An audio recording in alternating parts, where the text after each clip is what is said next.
Doctor तो चोर हैं, डॉक्टर तो डाकू हैं और फलाना है। वो चोर डाकू भी इस सेंस में हैं क्योंकि वो किसी और के लिए काम कर रहे हैं। मुझे बता दें, पाकिस्तान के कितने बड़े प्राइवेट सेक्टर्स हॉस्पिटल्स हैं जो डॉक्टर्स रन कर रहे हैं, वो सेठ रन कर रहा है। जब आपकी मईशत ठीक नहीं है, लोगों के पास पैसे नहीं हैं, जिस तरह आप बात करते हैं शायद एडवर्टीज़मेंट की कि जी लोगों के हमारी होर्डिंग्स खाली हैं, हमारे साइन बोर्ड खाली है, लोगों की बाइंग पावर नहीं है। इसी तरह मैं भी ये बात करता हूँ कि यार मेरे अस्पताल में आने के लिए, डॉक्टर की फ़ीस देने के लिए, प्रोसीजर करवाने के लिए, ड्रग्स से निजात हासिल करने का, हर चीज़ की कॉस्ट है। प्राइवेट सेक्टर है ना, तो लोगों की बाइंग पावर ही नहीं है। जिस तरह आप किसान को कर्जा दे सकते हैं, तो एक डॉक्टर को क्यों नहीं दे सकते प्राइवेट अस्पताल बनाने का।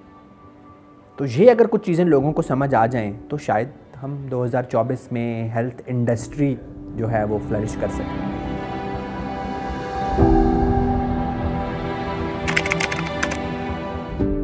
My name is doctor Usama bin Zubair and I am a consultant psychiatrist. Psychiatrist होने के साथ साथ मेरा अपना एक पूरा इंस्टीट्यूट है मेंटल हेल्थ का, Pakistan institute of mental health.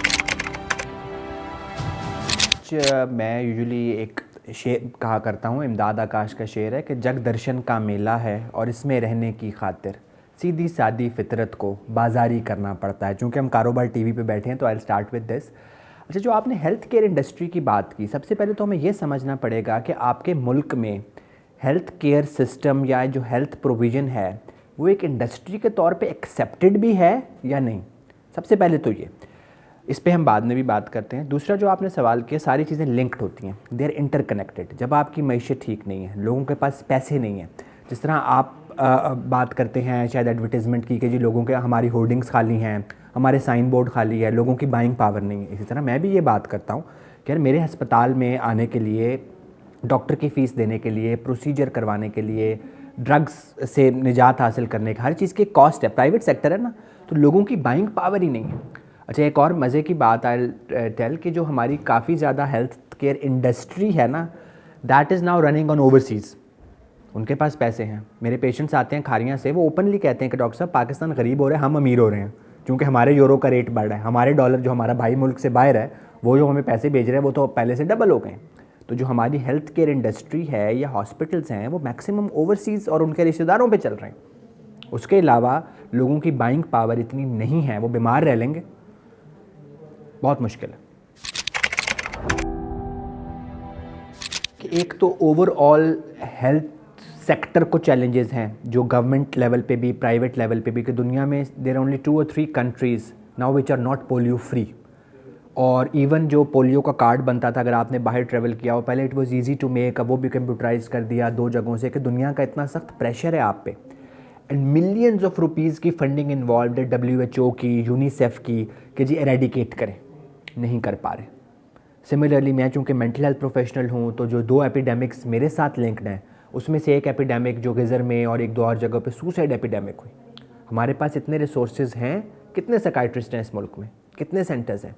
दूसरी बहुत इंपॉर्टेंट, ड्रग एडिक्शन, हर यूनिवर्सिटी में ड्रग्स पहुंची हुई हैं। अच्छा, आप इंडस्ट्री की बात करते हैं तो जो ड्रग्स की इंडस्ट्री है वो बड़ी फ्लरिश कर रही है, लेकिन पैरेलल, मतलब इसको अगर हम कहें कि एक जो मर्ज़ बांटने की इंडस्ट्री है वो फ्लरिश कर रही है इस मुल्क में या पूरी दुनिया में 2023 में भी, लेकिन जो मर्ज़ कंट्रोल करने की इंडस्ट्री वो फ्लरिश नहीं कर रही।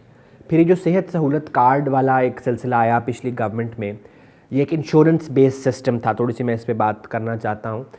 अमेरिकन सिस्टम इंश्योरेंस बेस्ड है, यूके यूरोप में नहीं है। वहाँ पे it's all mostly government based, और जो प्राइवेट सेक्टर है वो इतना एक्सपेंसिव है और सिर्फ वो एक छोटा सा चंक है जो इंश्योरेंस वाली कंपनीज कवर करती हैं। Whole American system is insurance based और उसके बहुत नुकसानात हैं।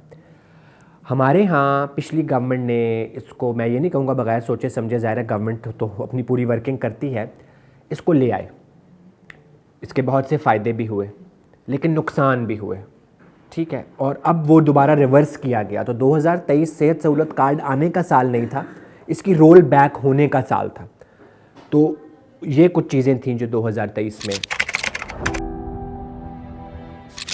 सबसे पहले तो जो हम हेल्थ केयर इंडस्ट्री की बात कर रहे थे ना, वो पॉइंट मैं यहाँ क्लियर करूँगा। सबसे पहले तो हमें ये मानना पड़ेगा कि हमारी गवर्नमेंट के सोर्सेज इनफ नहीं हैं to cater for the huge health problems जो हमारी हैं।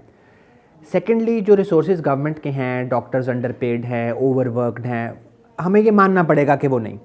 फिर प्राइवेट सेक्टर को हमने स्टिग्मेटाइज कर दिया जी, डॉक्टर तो चोर हैं, डॉक्टर तो डाकू हैं और फलाना है। वो चोर डाकू भी इस सेंस में हैं चूँकि वो किसी और के लिए काम कर रहे हैं। मुझे बता दें पाकिस्तान के कितने बड़े प्राइवेट सेक्टर्स हॉस्पिटल्स हैं जो डॉक्टर्स रन कर रहे हैं, वो सेठ रन कर रहा है, वो सरमायादार रन कर रहा है। जिस तरह आई एम सॉरी आपके बहुत सारे चैनल्स के भी ऊपर सेठ और सरमायादार बैठे होते हैं, प्रोफेशनल मीडिया साइंसेज वाले लोग नहीं होते।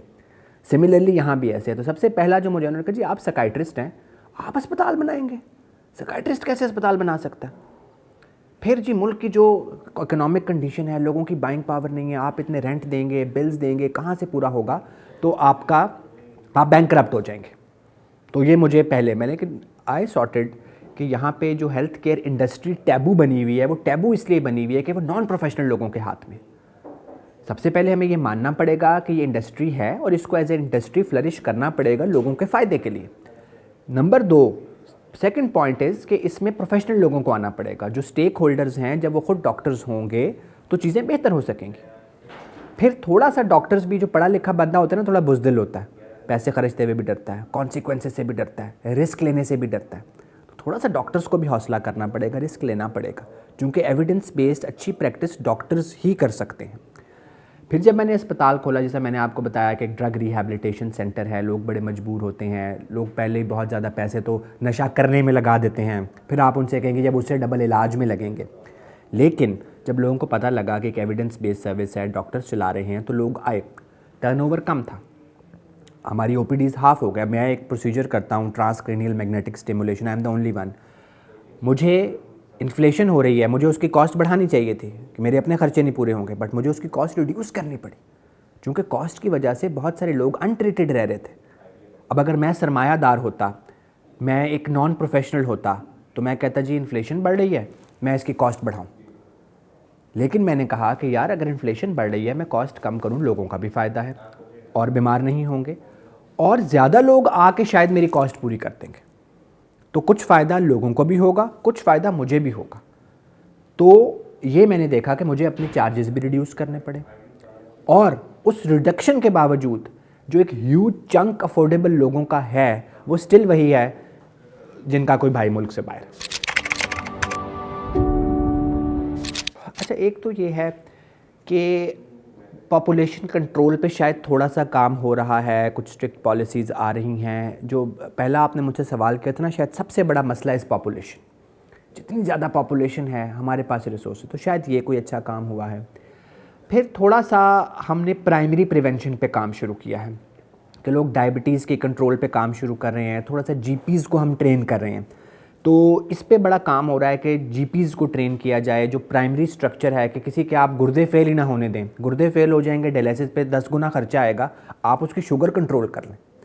फिर सेहत सहूलत कार्ड का मैं नाम दूसरी दफ़ा मैं ले रहा हूँ, उसके कुछ पॉजिटिव फीचर्स भी हैं, नेगेटिव फीचर्स। पॉजिटिव फीचर्स हैं कि वाकई बहुत सारे लोग, जिस तरह यहाँ RIC है, जहाँ शनाख्ती कार्ड दिखाएं, आपकी एंजियोप्लास्टियाँ हो रही हैं, सारा कुछ हो रहा है। तो सेहत सहूलत कार्ड इनिशियली शायद एक गुड आइडिया था, लेकिन जिस तरह हमारे मुल्क में होता है, हर गुड आइडिया का भी जो फॉल्टी यूज़ है, तो अब मैं जब हाइंडसाइट में देखता हूँ तो मुझे लगता है कि इसका नुकसान ज़्यादा था।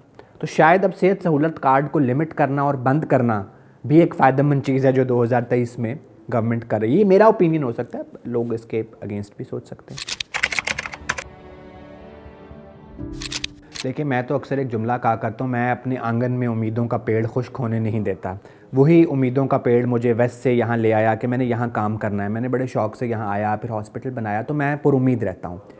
एक उम्मीद बहुत सारी चीज़ें रेडिकली एक्सेप्ट करने के बावजूद मुझे इलेक्शन से भी है कि शायद इलेक्शंस होंगे, इकोनॉमिक स्टेबिलिटी आएगी, चीज़ें बेहतर होंगी, लोग बाहर से भी और पैसे भेजेंगे, हमारी कोई इंडस्ट्री फ्लरिश करेगी, तो हेल्थ केयर इंडस्ट्री भी साथ साथ जाएगी। फिर थोड़ा सा जो रूल्स एंड रेगुलेशंस में भी जो हेल्थ अथॉरिटीज़ हैं, इन्होंने भी अपने आप को फ्लेक्सिबल किया है। अभी ये कोई अस्पताल बंद नहीं कर रही, इनको इतनी अकल आ गई है कि यार अगर कुछ अस्पताल में कमी भी है उसको बंद ना किया जाए, उनको इम्प्रूवमेंट का वो कहा जाए। तो प्राइवेट सेक्टर को थोड़ा सा उन्होंने मार्जिन दिया है बेहतर होने का, तो ये भी एक अच्छी खुशाइंद चीज़ है। दूसरा ये है कि वही बात, नई गवर्नमेंट आएगी तो उनकी शायद कोई अच्छी पॉलिसीज़ हों, तो हमें तो उन्हीं से ही उम्मीद है कि political stability, then economic stability, फिर हेल्थ केयर इंडस्ट्री की स्टेबिलिटी। तो लूप फिर वहीं जाएगा कि इसको इंडस्ट्री माने और नई गवर्नमेंट ये बात अपने आप को इंश्योर करवाए कि जी प्राइवेट सेक्टर में हेल्थ केयर की प्रोविज़न हो रही है। अच्छा मुझे एक बात बताएं, कितने गवर्नमेंट के लोग हैं जो मुल्क में इलाज कराते हैं और सरकारी अस्पतालों में कराते हैं? तो जब सारे हाई ऑफिशियल्स अपना इलाज खुद प्राइवेट से कराते हैं तो इसको इंडस्ट्री माने, इनको फंड करें। जिस तरह आप किसान को कर्जा दे सकते हैं तो एक डॉक्टर को क्यों नहीं दे सकते प्राइवेट अस्पताल बनाने का? तो ये अगर कुछ चीज़ें लोगों को समझ आ जाएं तो शायद हम 2024 में हेल्थ इंडस्ट्री जो है वो फ्लरिश कर सकें।